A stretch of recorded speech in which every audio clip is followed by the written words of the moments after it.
Hello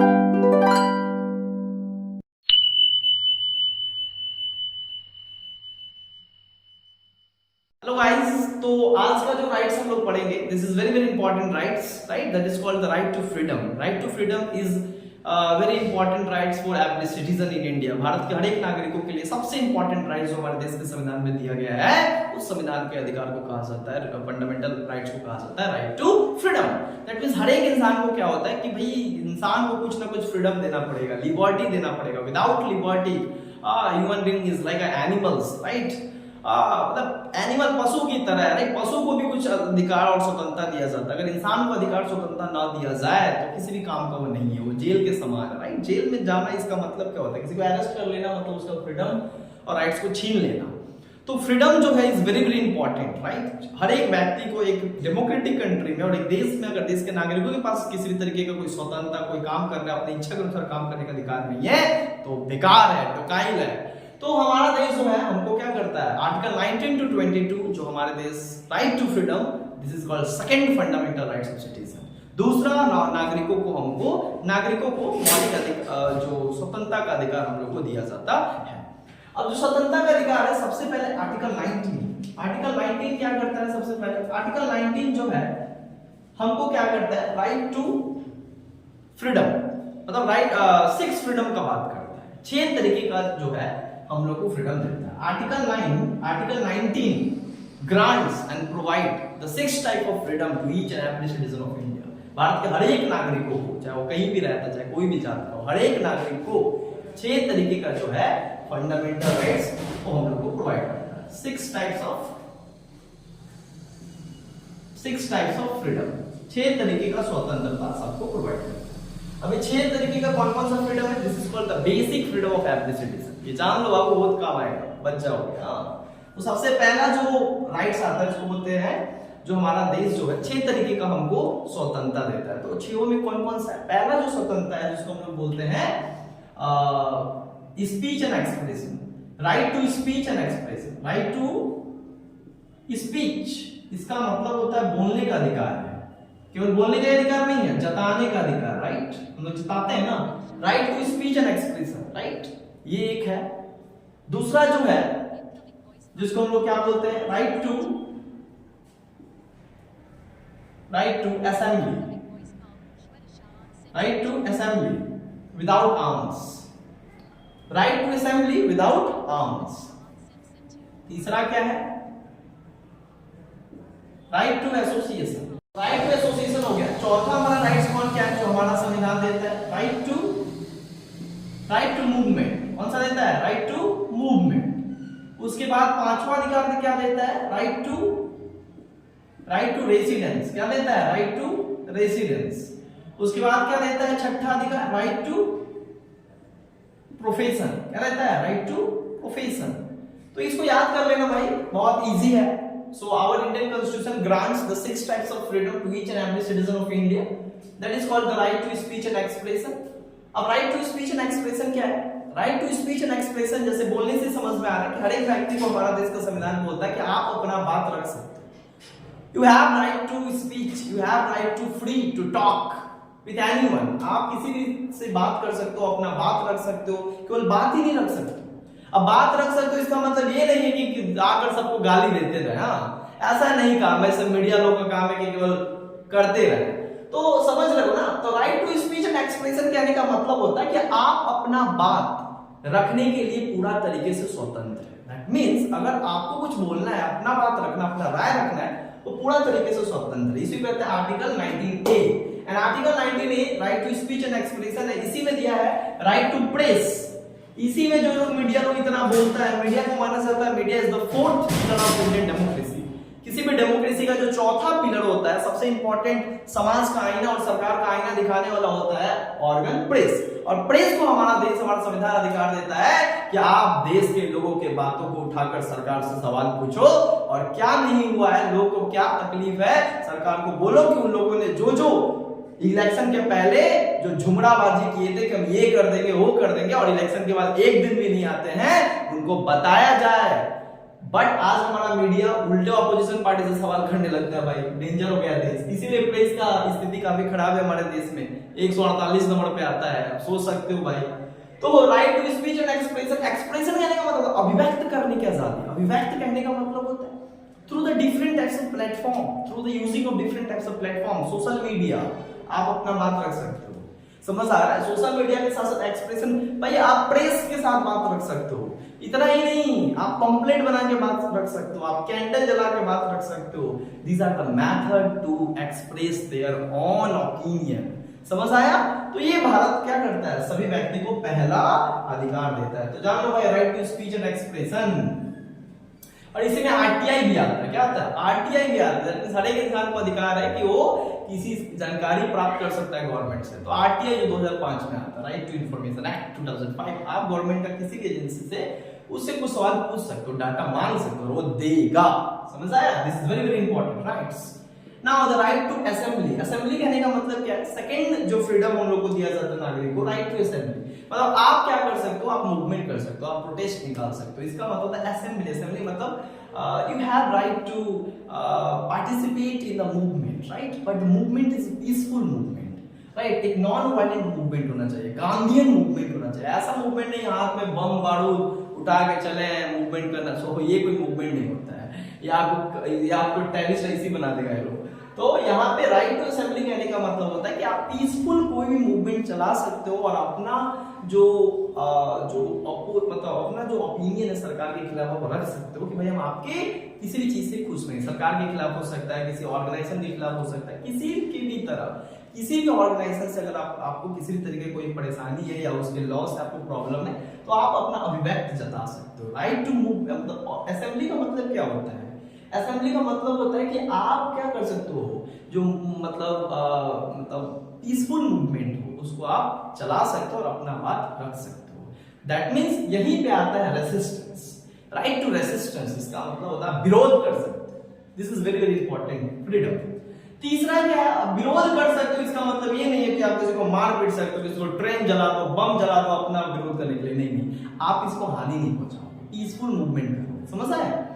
तो right to association. तीसरा जो फ्रीडम क्या करता है? Association. That means every individual is free to participate, is free to form their own political party, on organization। कोई भी ऑर्गेनाइजेशन बना सकता है, कोई पार्टी फॉर्म कर सकता है, कोई एसोसिएशन ज्वाइन कर सकता है, यूनियन पार्टी ज्वाइन कर सकता है, पॉलिटिकल पार्टी ज्वाइन कर सकता है, अपना कोई भी पार्टी बना सकता है। झोला पार्टी, लोटा पार्टी, महिला पार्टी, किसान आंदोलन, छात्र संगठन जो है भी यूनियन में। तो ये राइट टू एसोसिएशन का मतलब होता है हम लोग को स्वतंत्रता देता है कि आप किसी एसोसिएशन का मेंबर बन सकते हो, या अगर आपको उस ऑर्गेनाइजेशन अच्छा नहीं लगता है तो अपना भी ऑर्गेनाइजेशन तैयार कर सकते हो। बनाने का अधिकार देते हैं, right to form their political organisation and their common organisation. तो ये राइट टू एसोसिएशन। बट ऐसा कोई एसोसिएशन नहीं बनाओगे जो क्या करेगा, हमारे भारत के संविधान का अतिक्रमण करता है, जो इलीगल अकॉर्डिंग टू लॉ। अब आप बनाए एसोसिएशन खतरनाक वाला, वो तो कौन सा एसोसिएशन बनाया? ड्रग माफिया वाला एसोसिएशन बना, भाई सबको ड्रग पिलाना है, ये तो गलत बात है। ऐसा कोई एसोसिएशन में ना जाओ। ऐसा और उसके बाद ऐसा भी एसोसिएशन में जाओ एंटी स्टेट एसोसिएशन, जहां स्टेट के खिलाफ आप जा रहे हो, संविधान को नहीं मान रहे, डिक्टेटरशिप का सपोर्ट कर रहे हो, दिस इज रॉन्ग, राइट। अब आता है राइट टू मूवमेंट। तो यहाँ मूवमेंट का मतलब होता है right to move free anywhere. That means हर एक इंसान को ये अधिकार है कि वो जहां मन करे भारत के in the parts of India और beyond the parts of India वो जा सकता है, वो घूम फिर सकता है, वो फ्री है। समझ आया? राइट टू मूवमेंट, तो उसको कोई रोक टोक नहीं किया जाएगा। ये नहीं कि आप जाना चाहते हो जम्मू कश्मीर तो आप बोले ना आप नहीं जाओगे जम्मू कश्मीर, भाई ऐसा बात नहीं है। हम भारत के नागरिक और भारत का संविधान हमको बोलता है कि आपका जहां भी इच्छा करे आप घूम सकते हो। बट कुछ क्या है रिस्ट्रिक्शंस है। रिस्ट्रिक्शंस क्या? आप घूमने का मतलब है किसी घर में घुस गए, ए भाई कहाँ है, ऐसा कोई ये नहीं है। किसी कंपनी में ऐसे ढुक गए, कहीं भी ऐसे चले गए, भाई नहीं। आप प्राइवेट कंपनी और प्राइवेट इसमें नहीं जा सकते बिना परमिशन के। बट मूवमेंट कहने का मतलब होता है भारत की किसी भी पार्ट में घूमो ना भाई, जम्मू कश्मीर लद्दाख कोई भी स्टेट में जाओ ना, कोई मना थोड़ी करता है। तो यही है राइट टू मूवमेंट। इंसान को घूमने फिरने का अधिकार है कहीं भी पार्ट में, but except military area and containment zone. बहुत सारा कंटेनमेंट जोन होता है जहाँ मिलिट्री कैंप करता है या कुछ नेशनल सिक्योरिटी का इश्यूज होता है, बॉर्डर इलाका, वहां पे आप नहीं जा सकते। तो ये मत बोलना कहीं भी जाने देता है, मार देगा वहां गोली, बस घूमते रह जाओ। राइट टू रेसिडेंस, हाँ राइट टू रेसिडेंस अब जो है यहाँ पे कहने का मतलब होता है रहने का अधिकार, रहने के अधिकार की स्वतंत्रता। हाँ तुम जहां भी रहना चाहते हो, भाई जम्मू कश्मीर में रहना चाहते हो रह लो, अब तो जमीन वहां भी ले सकते हो। आर्टिकल 370 हटा 2019 में, उसके बाद से तो आप वहां के तुम जहां भी रहना चाहते हो, भाई जम्मू कश्मीर में रहना चाहते हो रह लो, अब तो जमीन वहां भी ले सकते हो। आर्टिकल 370 हटा 2019 में, उसके बाद से तो आप वहां की लड़की से शादी कर सकते हो। यस, वहां जाके आप संपत्ति खरीद सकते हो, आप वहां पे रह सकते हो, प्रॉपर्टी खरीद सकते हो, सब कुछ लीगल हो गया। तो पहले केवल जम्मू कश्मीर को छोड़ के बाकी सब एरिया में आप क्या कर सकते हो, अपना घर ले सकते हो, बट वहां पे नहीं। बट अब वहां पे क्या हो गया, फ्री हो गया रेसिडेंस, राइट टू रेसिडेंस, आप कहीं भी रह सकते हो भारत के किसी भी एरिया में, किसी भी स्टेट में। बंगाल अच्छा नहीं लगा दिल्ली चल जाओ, दिल्ली अच्छा ना लगा हिमाचल चल जाओ, तो रेसिडेंस कहीं भी रहने का अधिकार है। राइट टू प्रोफेशन, अब आता है क्या प्रोफेशन। प्रोफेशन मतलब you are free to adopt and acquire your own profession, अपना प्रोफेशन चुनने, you are free to choose your own profession. क्या बनना चाहते हो लाइफ में, क्या करना चाहते हो, ये आप प्रोफेशन फ्री हो चूज करने का। डॉक्टर बनना चाहते हो, लॉयर बनना चाहते हो, कि नेता बनना चाहते हो, कि क्या बनना चाहते हो, it's depends on you, you are free to choose, that is called the right to profession. But ऐसा कोई प्रोफेशन नहीं कि हम टेररिस्ट बनना चाहते हैं, दिस इज इनलीगल, राइट। ऐसा कोई प्रोफेशन अपना ले कि ना मैं तो ड्रग्स बेचेगा, अरे बिजनेस करो, एम्प्लॉयमेंट करो, स्टार्टअप करो, बट ऐसा कोई प्रोफेशन नहीं होना चाहिए जो संविधान के लॉ और कॉन्स्टिट्यूशन को वायलेट करता हो। ये है आर्टिकल 19A जो क्या करता है, वायलेट करता है। बट इसको भी हम लोग सस्पेंड किया जा सकता है। कब सस्पेंड किया जा सकता है, during the national emergency and as well as the martial law. Martial law और नेशनल इमरजेंसी मतलब आर्टिकल 34 और नेशनल इमरजेंसी आर्टिकल 352 के समय आपसे ये छीना जा सकता है। समझ आया? ऐसा नहीं है कि एब्सोल्यूट है, आपको कोई नहीं छीन सकता, छीना जा सकता है। अब आता है आर्टिकल 19 के बाद आता है 20। भाई 20 क्या बताता है? 20 बताता है protection in respect of conviction of offences. इसका मतलब होता है अपराध करने के बाद भी सुरक्षा दिया जाए। हमारा संविधान जो होता है, अगर मान लो आप अपराधी हो, आप कोई कांड कर दिए, इसको क्या कहा जाता है, protection in respect of conviction of offences. Protection in respect of conviction of offences. जब तक आपका अपराध सिद्ध ना हो जाए तब तक क्या होता है कि हमारा संविधान सबको क्या करता है, सुरक्षा देता है, कुछ प्रोटेक्शन देता है। That means our Indian constitution provided some protections, right. बहुत सारा हम लोग को प्रिजर्वेशन देता है ड्यूरिंग द अरेस्ट। अगर हम लोग कोई क्राइम भी कर देते हैं, अगर ऑफेंस मान लो अपराधी है, हो ही गया गलती, तो जान से थोड़ी मार दिया जाएगा। हमारा संविधान उस समय हमको क्या करता है, कुछ बचने का प्रावधान है, जैसे बेल हो गया, बहुत सारा हो गया। अब हम लोग समझने की कोशिश करेंगे कि किस किस चीज से हमको कौन कौन सी चीज से हमको संविधान बचाता है ड्यूरिंग दैट। मान लो हम कोई कांड कर दिए तब भी, तो आर्टिकल 20 जो है is very very important, right, समझना है। तो आर्टिकल 20 में सबसे पहला चीज क्या है, सबसे पहला चीज बोलता है कि जियो पैरिटी, क्या बोला जाता है, जियो पैरिटी, डबल जियो पैरिटी, डबल जियो पैरिटी। पैरिटी का मतलब क्या होता है, डबल जियो पैरिटी का मतलब होता है, देखो भैया मान लो आप किसी को अपने स्कूल में जा रहे हो, अब भाई लड़ाई हो गया, अपने क्लासमेट को मार दिए, उसका सर पे चोट लग गया, तो उसके बाद अगर मान लो उसका सर पे चोट लग गया, पड़ गया, आपके ऊपर क्या होता है, अटेम्प्ट टू मर्डर का चार्ज लगाएंगे, हाँ आपके ऊपर 302 लगा।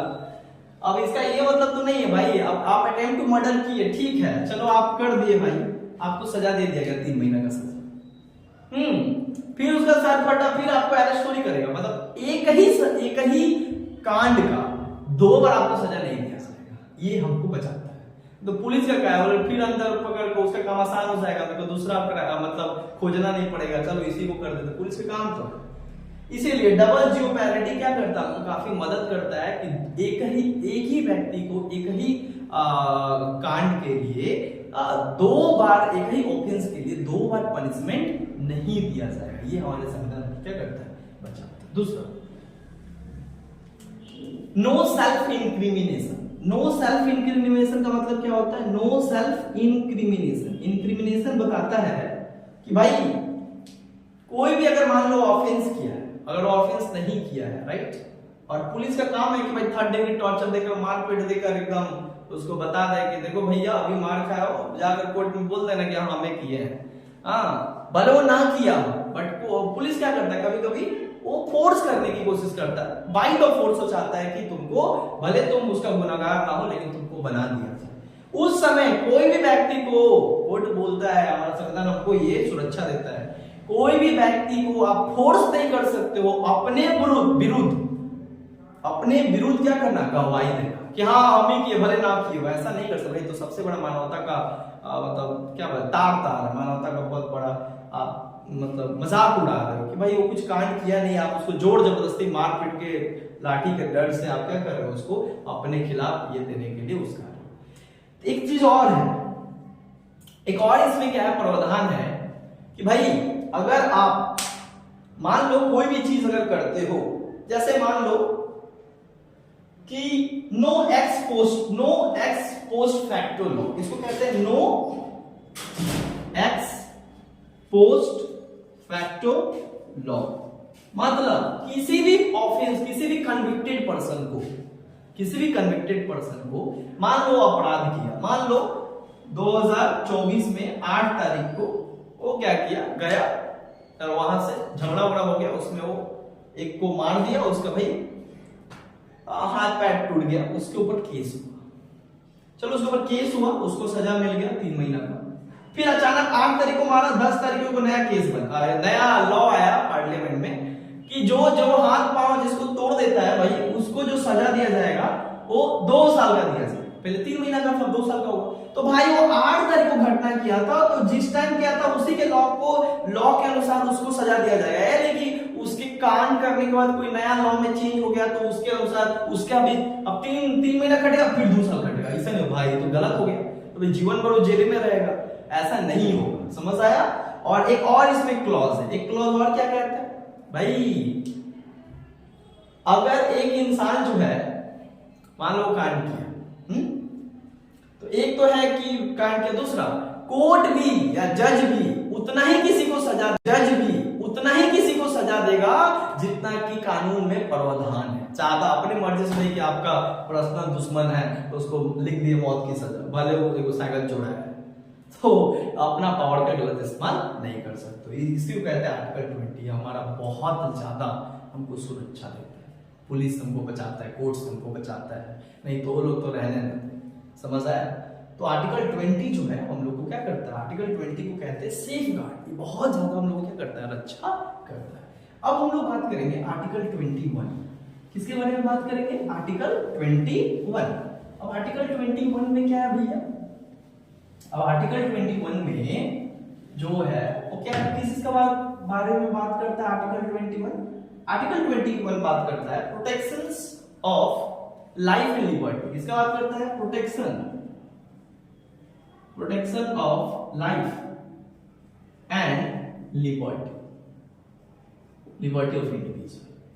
Article 21 grants protection of life and liberty to each and every citizen, देश के सभी नागरिकों के जीवन की सुरक्षा, right to life and right to liberty, दोनों को क्या करता है, प्रोटेक्ट करता है और स्वतंत्रता देता है। क्या होता है इसका मतलब, राइट टू लाइफ का मतलब क्या होता है, अब थोड़ा हम लोग समझे, राइट टू लाइफ का मतलब क्या होता है, राइट टू लाइफ क्या देता है संविधान हमको, स्वतंत्रता, जीवन जीने का अधिकार देता है। राइट टू लाइफ का मतलब क्या होता है, जीवन जीने का अधिकार, आपसे आपका जीवन कोई नहीं छीन सकता, अरे देश का प्रधानमंत्री तक नहीं छीन सकता, इसीलिए मोस्ट ऑफ द कंट्री में क्या हुआ है, उसके संविधान में जो कैपिटल पनिशमेंट था उसको हटा दिया गया। अरे भैया आपका जीवन कोई नहीं छीन सकता, आपको कोई पैदा किया, आपको कोई बनाया, भगवान बनाया, तो भगवान के पास केवल अधिकार है आपको छीनने का जीवन। तुम कौन होता है कि तुम किसी का जीवन छीन लेगा। इसीलिए ना हमारे संविधान में अगर कोई मर्डर करता है तो उसको भी नहीं मारा जाता है, भाई तब तो हो गई, तो बदला लेने वाला थोड़ी है। राइट टू लाइफ जो है आर्टिकल 21 प्रोटेक्ट करता है। ये 20 और 21 एकमात्र ऐसा राइट्स है जो कभी छीना नहीं जा सकता, समझ आया, कभी छीना नहीं जा सकता। तो आर्टिकल 21 में राइट टू लाइफ के बारे में बताता है, जब हर एक व्यक्ति को, तो यहाँ पे ये समझ में आया कि भाई कोई व्यक्ति क्या करता है, किसी व्यक्ति को मार नहीं सकता है, कोई स्टेट किसी के जीवन को छीन नहीं सकता। दूसरा, अगर कोई व्यक्ति भी चाहे कि अपना जीवन को समाप्त कर ले, इसका मतलब होता है जो अभी चला हुआ है, कुछ भी हो जाता है कि जाकर क्या करता है, लटक जाता है। भाई अगर आप सुसाइड करते हो तो सुसाइड भी क्या है, एक मर्डर है, एक इलीगल है। जो आप कर रहे हो वो कानून के अनुसार गलत है। आप लटक गए तो ठीक है, लेकिन अगर क्या हुआ कि अगर करने की कोशिश किए और भगवान के दया से अगर आप बच गए तो आपको तो पहले तो हॉस्पिटल और उसके बाद फिर ले जाया जाएगा कोर्ट में, आपको पनिश किया जाएगा। भाई हमारा देश का संविधान अगर आपको बचाता है, आपके जीवन को जीने देता है, फ्रीली जीवन देता है, हेल्दी जीवन जियो, जो मन आ रहा है अपने जीवन को डेवलप करने के लिए करो। ये जीवन बहुत कष्ट से मिलता है और उसको आप समाप्त कर देते हो। तो याद रखना, right to attempt murder ourself themselves, अपने आप को समाप्त करना भी क्या है, इज अ क्रिमिनल पनिशमेंट, आप नहीं कर सकते हो। राइट। दूसरा क्या है, लिबर्टी का बात करता है। किस चीज का बात करता है, पर्सनल लिबर्टी का बात करता है। अब पर्सनल लिबर्टी का मतलब क्या होता है, पर्सनल लिबर्टी का मतलब होता है भाई हर एक इंसान का एक पर्सनल लिबर्टी होता है। Right. Personal liberty is related to the body, his life. Right. अपने अपने जीवन, उसके बॉडी से जुड़ा, वो क्या खाएगा, क्या पहनेगा, कौन सा क्या खाना खाएगा, कहाँ पढ़ेगा, इट्स डिपेंड्स ऑन हिम, किससे शादी करेगा। राइट। ये सारा चीज जो है पर्सनल लिबर्टी के अंदर आता है। पर्सनल लिबर्टी के अंदर प्राइवेसी भी आता है। आपको पता है कोई भी व्यक्ति जो है आपके बगैर परमिशन से आपका फोन नहीं ले सकता, नहीं तो उसके ऊपर अगर कोई लेता है तो आप उसको केस कर सकते हैं, प्रावधान है। अरे भाई कोई भी व्यक्ति को आप जो है अगर क्या करते हो, गलत तरीके से और इनह्यूमन तरीके से ट्रीट करते हो, ये भी गलत है। अरे भाई आप किसी व्यक्ति को क्या करते हो, उसका फोन ले लेते हो और क्या करते हो, उसमें छेड़खानी करते हो, जाके केस कर देते हो। आप अगर क्या करते हो, किसी को भी गाली लिख देते हो, बहुत सारा देखते हैं कि कमेंट में गाली लिख देता है, उसके ऊपर भाई आईटी फाइल हो सकता है।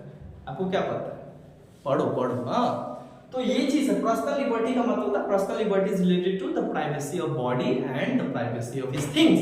उनके जीवन के जितने भी प्राइवेसी, किससे बात कर रहा है, किससे नहीं बात कर रहा है। जो मैसेज है भाई, मैसेज कर रहा है, किसी के मैसेज को नहीं पढ़ सकते, बिना उसके परमिशन का मैसेज से नहीं पढ़ सकते। But it is not applicable to our family, हमारे फैमिली के ऊपर लागू नहीं होता है। वो लोग पट्टा से उठा के मुझे पीटेगा, बड़ा पैसा हम खरीद के दे रहे हैं, तुम बोल रहा है वो नहीं देंगे तो वहां पे दिक्कत हो जाएगा, वहां पर न दूंगा। अब जो है आर्टिकल 21 में जो है आर्टिकल 21A जो बात करता है right to education, right to education. Basically इसको क्या किया गया, अमेंडमेंट करके right to article 21A, basically ये हमारे संविधान के 45 में था। आर्टिकल 45 जो क्या करता है, राइट टू एजुकेशन का बात करता है। राइट टू एजुकेशन मतलब अगर भारत के पास जब पैसा हो जाए तो प्राथमिक शिक्षा के लिए फ्री में सभी को शिक्षा दी जाएगा। तो इसको जरूरत पड़ा कि भाई भारत को विश्व गुरु बनाना है, तो सबसे पहले तो बच्चों को मुफ्त में पैसा फ्री में सारा पढ़ाई लिखाई करवाना पड़ेगा। और ज्यादातर भारत में क्या है कि बच्चे इकोनॉमिकल बैकवर्ड होने के कारण वो शिक्षा नहीं ले पाते थे। तो गवर्नमेंट क्या किया कि अटल बिहारी वाजपेयी की सरकार में 86 अमेंडमेंट एक्ट 2002 में बाय डॉक्टर मनमोहन सिंह के द्वारा क्या किया गया, राइट टू एजुकेशन को एक फंडामेंटल राइट्स के अधिनियम में क्या किया गया, जोड़ा गया। और उसके बाद से इज एन मैंडेटरी राइट्स। तो राइट टू एजुकेशन, किसको राइट टू एजुकेशन दिया गया, अंडर द 6 to 14 ईयर्स, 6 साल से लेके 14 साल तक के बच्चों को फ्री एंड कंपलसरी का मतलब होता है एक तो फ्री एकदम मुफ्त, और कंपलसरी मतलब क्या होता है, मैंडेटरी, मतलब अनिवार्य शिक्षा, सुलभ और अनिवार्य शिक्षा 6 साल से लेकर 14 साल तक के बच्चों को दिया जाएगा। इसको जोड़ा गया 86 अमेंडमेंट एक्ट 2002 के द्वारा आर्टिकल 21A में। ये पहले पार्ट नहीं था, बाद में इसका पार्ट बनाया गया। तो ये बहुत इंपॉर्टेंट था भी जो हमारे देश में लाया गया। इसी के जैसे क्या होता है, फ्री एंड कंपलसरी एजुकेशन, बच्चा 1 क्लास से लेके 8 क्लास तक के बच्चों को मुफ्त में 1 रुपया नहीं लिया जाएगा। स्कूल से लेके उनका सारा ड्रेस से लेके बैग से लेके बुक से लेके everything will be given by the government. सारा जो खर्चा उठाता है वो गवर्नमेंट उठाता है, यहाँ तक कि मिड डे मील एवरीथिंग, हर चीज। तो इस तरीके से क्या होता है कि राइट टू एजुकेशन जो है, इसके लिए 2009 में क्या होता है, आरटीआई एक्ट भी आता है, आरटीई, उसको राइट टू एजुकेशन एक्ट 2009। तो इस तरीके से यहाँ पे हम लोग का क्या हुआ, राइट टू जो फ्रीडम था वो यहाँ पे कंप्लीट हुआ। अब हम लोग राइट अगेंस्ट एक्सप्लॉइटेशन को जानेंगे।